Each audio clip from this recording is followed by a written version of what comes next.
CM Yogi Adityanath ने विकास परियोजनाओं का उद्घाटन किया और मंच से ही उपद्रवियों को कड़ी चेतावनी दी।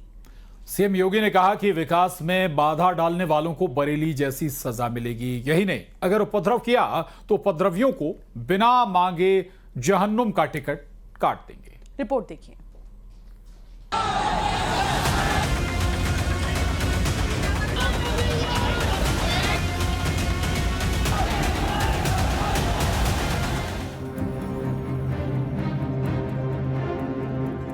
बलरामपुर पहुंचे सीएम योगी ने 124 विकास परियोजनाओं का उद्घाटन और शिलान्यास किया, जिनकी लागत 825 करोड़ रुपए से ज्यादा है।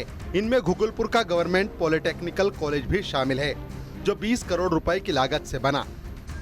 विकास की सौगात के बीच सीएम ने बरेली हिंसा पर करारा निशाना साधा। 26 सितंबर को बरेली में आई लव मोहम्मद पोस्टरों को लेकर हुई झड़पों का जिक्र करते हुए उत्तर प्रदेश के विकास में बाधा बनने वाले उपद्रवियों को कड़ी चेतावनी दी।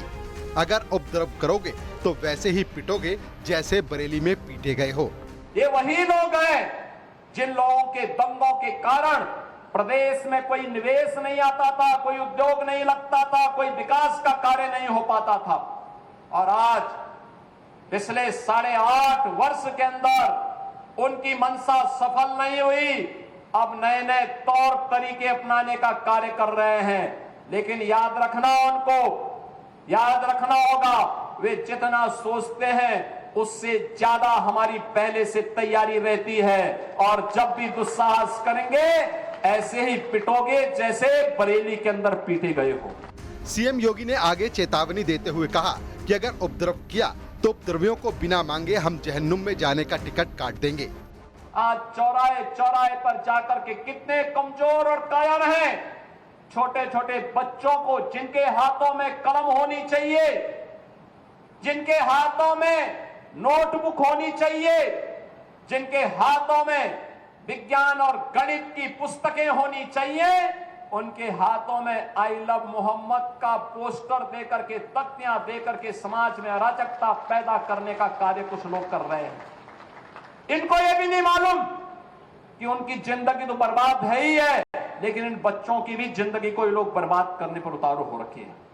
लेकिन सरकार इस प्रकार की अराजकता को कतई स्वीकार नहीं करेगी, कतई स्वीकार नहीं करेगी।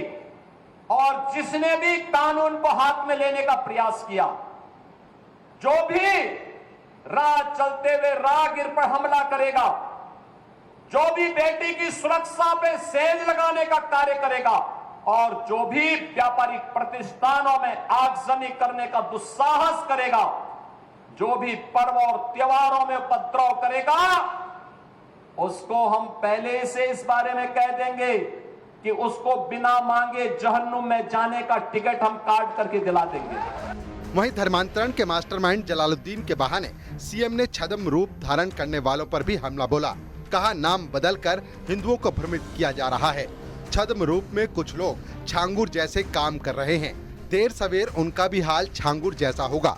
अगर किसी को जहन्नुम में जाना हो तो गजवाए हिंद के नाम पर अराजकता पैदा करने का कुत्सित प्रयास करें। और छद्म रूप में जो लोग इस प्रकार की गतिविधियों में लिप्त हैं, वे भी कान खोल करके सुन लें, देर सवेर छांगुर जैसे हाल तो उनके भी होने ही हैं। आपने देखा होगा, यही है ये कालनेमियों का हाल। कैसे छद्म रूप से लोगों में भ्रम पैदा हो। जलालुद्दीन ने अपना उपनाम रख दिया था छांगुर बाबा, जिससे हिंदू भ्रम में रहे, समाज की आंखों में धूल झोंक लेगा, लेकिन पापी कितना भी अपने पाप को छुपाने का प्रयास करेगा, उसका पाप का समय तो पाप का घड़ा भरना ही भरना है, और पाप का घड़ा भरेगा। सीएम योगी का ये दौरा न सिर्फ विकास को रफ्तार देने वाला था, बल्कि कानून व्यवस्था पर भी सख्त संदेश देने वाला भी था। त्योहारों से पहले सीएम योगी ने शांति बनाए रखने की अपील की, नहीं तो अंजाम भुगतने के लिए तैयार रहने की चेतावनी भी दी। Bureau report, news 18।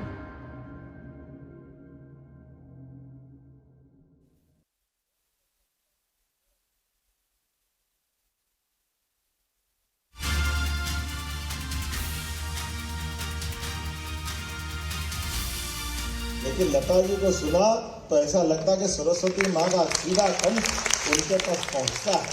और आपने जैसे कहा है तो वो आवाज़ के माध्यम से, और आप तो उनके नज़दीक लेकर के उनका माँ समान आशीर्वाद लेते हैं। आप कितने सौभाग्यशाली हैं। पुनः मैं आपको भी बधाई देता हूँ। बहुत बहुत धन्यवाद। भारत माता की जय। बहुत बहुत धन्यवाद माननीय मुख्यमंत्री जी।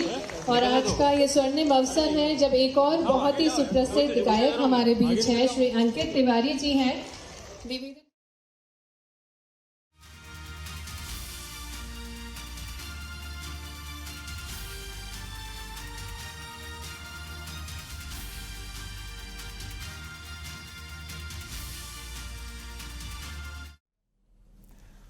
नई दिल्ली में आयोजित नक्सल मुक्त भारत मोदी के नेतृत्व में रेड टेरर का अंत कार्यक्रम में समापन सत्र को केंद्रीय गृह मंत्री अमित शाह ने संबोधित किया।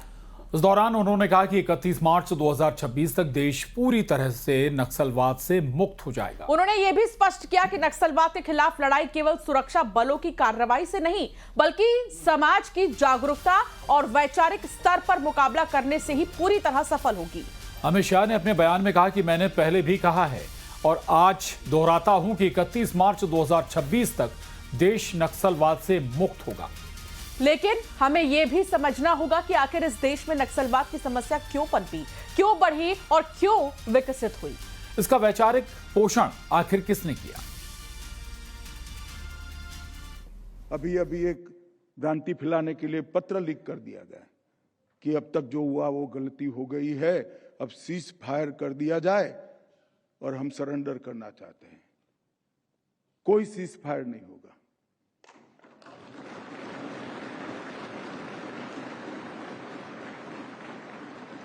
और मेरे वाक्य को मैं एक्सटेंड करना चाहता हूं।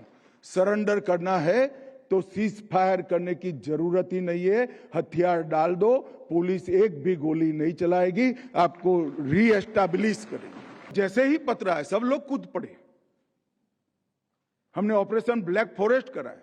ये सारी वामपंथी पार्टियां अब तक ये वामपंथी हिंसा से कन्नी काटती थी सार्वजनिक रूप से, मगर जैसे ही ऑपरेशन ब्लैक फॉरेस्ट हुआ उनकी सारी छद्म सिंपैथी एक्सपोज हो गई। उन्होंने पत्र लिखा, प्रेस नोट दिया कि ऑपरेशन ब्लैक फॉरेस्ट तुरंत बंद कर दिया जाए। वामपंथी राजनीतिक रजिस्टर्ड दलों ने प्रेस नोट दिया, सीपीआई और सीपीआईएम ने दिया है। क्यों भाई, क्यों बचाना है उनको? अभी जिनको हमने सम्मानित किया, राष्ट्रीय लता मंगेशकर जी के नाम पर स्थापित ये बहुत ही देश का स्वनाम धन्य अपने आप में अद्वितीय पुरस्कार है। जोरदार अभिनंदन माननीय सोनू निगम जी के लिए। मैं सच में सोनू जी, ऐसा लग रहा